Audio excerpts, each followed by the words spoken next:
Halo Delebers, gimana nih kabarnya? Tinggal menghitung hari menuju UTBK. Kalian udah siap belum menghadapi UTBK? Nah, aku Tasya, aku bakal nemenin kalian untuk membahas soal-soal literasi bahasa Inggris. Jadi siapin alat tulis kalian dan kita masuk ke pembahasan soal.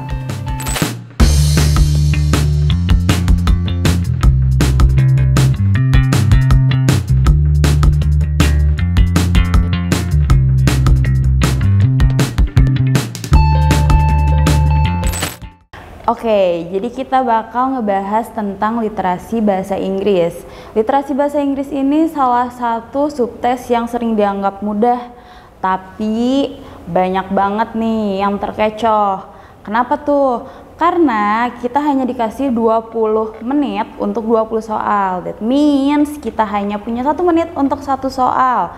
Nah, kita bakal bahas perspektif analisis kali ini.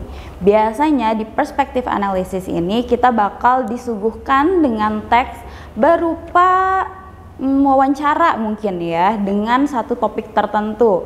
Nah, kali ini kita bisa lihat langsung ke soalnya. Di soal ini kita punya topik Students Associations play a pivotal role in school life. What are your thoughts on students' involvement in such organization? Nah, itu adalah topiknya dengan 5 orang yang menjawab si pertanyaan tersebut. Kita langsung lihat ke soal nomor 1. Who thinks being part of student groups help you become a better leader? Nah, di soal kayak gini kita bisa tuh ambil salah satu kata sebagai keyword untuk kita cari informasi lebih lanjut di dalam teksnya. Kira-kira di nomor 1 ini keyword apa sih yang bisa kita pakai? Kita lihat di sini, who thinks being part of student groups helps you become a better leader. Di sini kita bisa pakai aja nih si leadernya sebagai kata kunci yang bisa kita gunakan. Tinggal kita cari di teksnya apakah ada leader itu di dalam teks. Di sini kita coba lihat Sophie Martinez. Nah, Sophie Martinez dia bilang, I strongly believe that student association are crucial for developing leadership. Nih, hanya Sophie yang bilang kalau misalkan si student association ini akan membantu membangun leadership skills. Nah, jadi jawaban yang paling tepat adalah B, Sophie Martinez. Gitu. Nah, kita lanjut ke nomor selanjutnya. Gampang kan ya? Di nomor selanjutnya juga kita pakai cara yang sama. Kita gunakan kata atau frasa yang akan memudahkan kita untuk mencari informasi dalam teks. Di sini soalnya, who thinks that involvement in student association is a waste of time. Nah, di sini ada nih kata yang unik yang bisa kita gunakan. Apa tuh? Yang a waste of time. Buang-buang waktu katanya. Kalau student association. Kita cari di sini siapa tuh yang bilang student association itu waste of time. Di sini udah jelas banget ya teman-teman. Di Khaled Ahmed, dia bilang apa? Dia bilang being part of a student association is a waste of time. Di situ ya, dia secara blak-blakan bilang kalau student association itu buang-buang waktu. Jadi jawaban yang paling tepat untuk nomor 2 itu adalah Khaled Ahmed. Gampang ya. Kita coba ke soal berikutnya. Di soal berikutnya ini juga sama. Dia menggunakan keyword untuk mencari informasi dalam teks. Di sini soalnya, who says the good things about student groups can be different for each person. Cluenya di mana? Di sini. Different for each person. Berarti beda-beda kan setiap orang. Nah, di soal yang ini agak berbeda nih. Kalau yang tadi secara blak-blakan kan bilang kalau student association itu waste of time. Benar-benar dari soal dan dari teksnya itu plek-ketiplek. Nah, kalau yang ini agak berbeda karena kita harus cari sinonimnya. Di sini dia bilang can be different for each person, berbeda setiap orang. Berarti setiap orang punya pandangan yang berbeda. Di sini yang paling mendekati adalah Rajesh Patel. Di sini Rajesh Patel dia bilang it's subjective, really. Nah, di sini kita tulis subjektif. Subjektif itu apa? Subjektif adalah keadaan di mana semua orang punya pandangan yang berbeda-beda gitu. Jadi tiap orang punya pandangan yang berbeda-beda.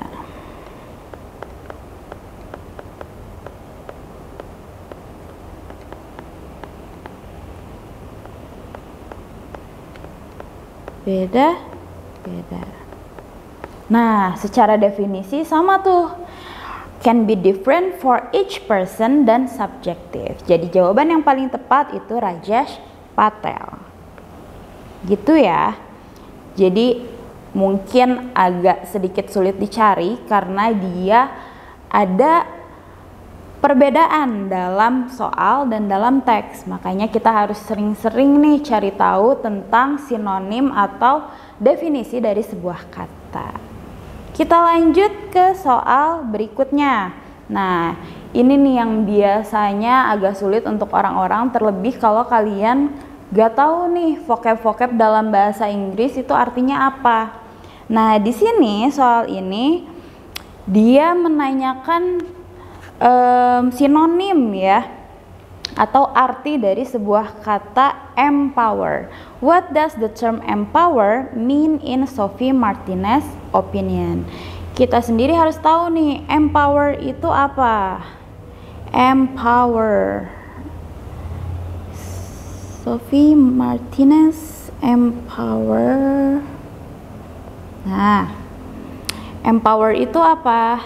Empower. Jadi dari suffix prefix M itu kita bisa artikan sebagai sesuatu yang dibuat. Jadi sesuatu yang dibuat.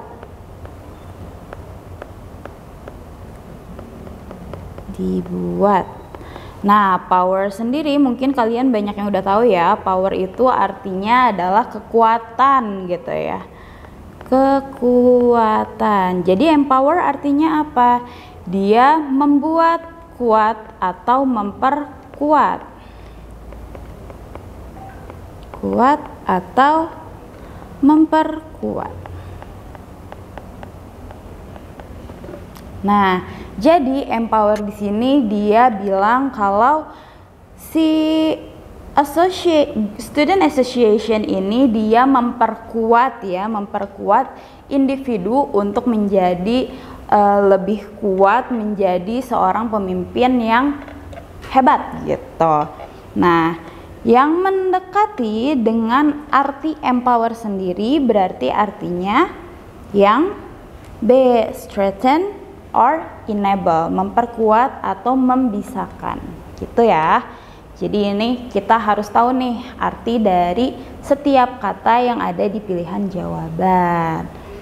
Nah, dari sini udah mulai ada kesulitan ya. Kita coba ke soal selanjutnya. Nah, di soal selanjutnya yang ditanyakan adalah flourish. What is the closest meaning to the term flourish as used by Rajesh Patel? Flourish. Rajesh Patel. Flourish.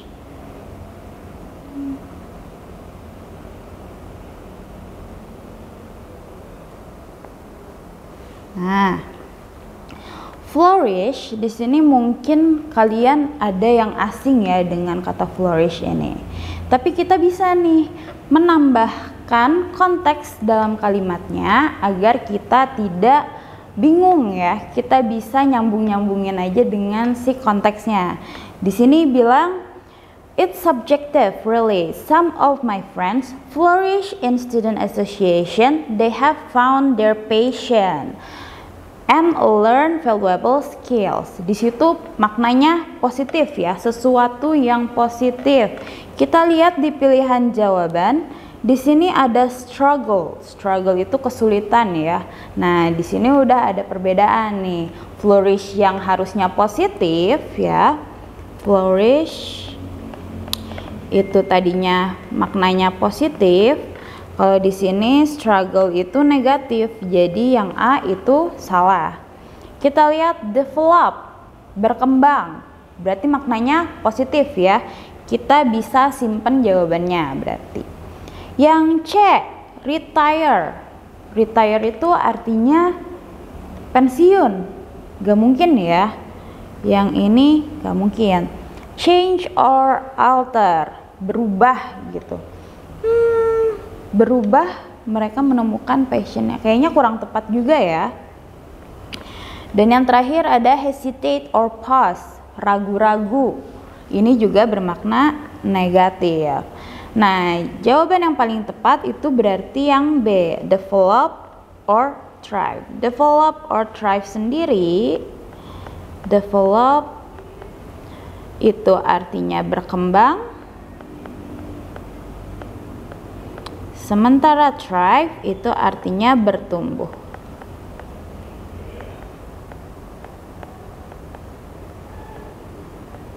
Nah, kalau dilihat dari konteksnya, some of my friends flourish in student association. They have found their passion and learn valuable skill. Itu udah sejalan ya, develop dan thrive, berkembang dan bertumbuh gitu. Jadi jawaban yang paling tepat yang B ya, develop and thrive gitu. Nah, kita ke soal terakhir, ini juga masih sama ya, mengenai sinonim. Di sini dia bilang which terms align with the meaning of overrated as used by Yusuf Okonkwo katanya. Overrated, mungkin kalian tahu ya, overrated itu artinya apa? Karena ini lagi sering banget nih dipakai di sosmed. Overrated atau dilebih-lebihkan gitu ya. Overrated artinya dilebih-lebihkan atau berlebihan. Berlebihan. Nah, yang punya makna serupa dengan overrated itu apa? Kita lihat ke pilihan jawaban. Underrated or undervalued, ini malah sebaliknya ya, tidak mungkin jawabannya yang A. Essential or crucial itu artinya penting ya, dengan berlebihan berbeda ya. Neglected or ignored, diabaikan, ini juga kurang tepat ya. Appreciated or esteemed, diapresiasi, berlebihan tidak tepat juga ya. Nah, jawaban yang tepat adalah yang E, exaggerated or inflated atau dilebih-lebihkan. Dilebih-lebihkan. Nah, jadi jawaban yang paling tepat untuk nomor 6 ini adalah exaggerated or inflated. Oke, jadi hari ini kita sudah belajar nih tentang perspektif analisis. Gimana sih caranya kita mencari sebuah informasi dari perspektif orang-orang yang berbeda. Semoga informasi yang aku sampaikan hari ini bermanfaat untuk kalian. Jangan lupa untuk share video ini ke teman-teman kalian ya. Dan jangan lupa untuk subscribe YouTube channel EduLab Indonesia. See you next time.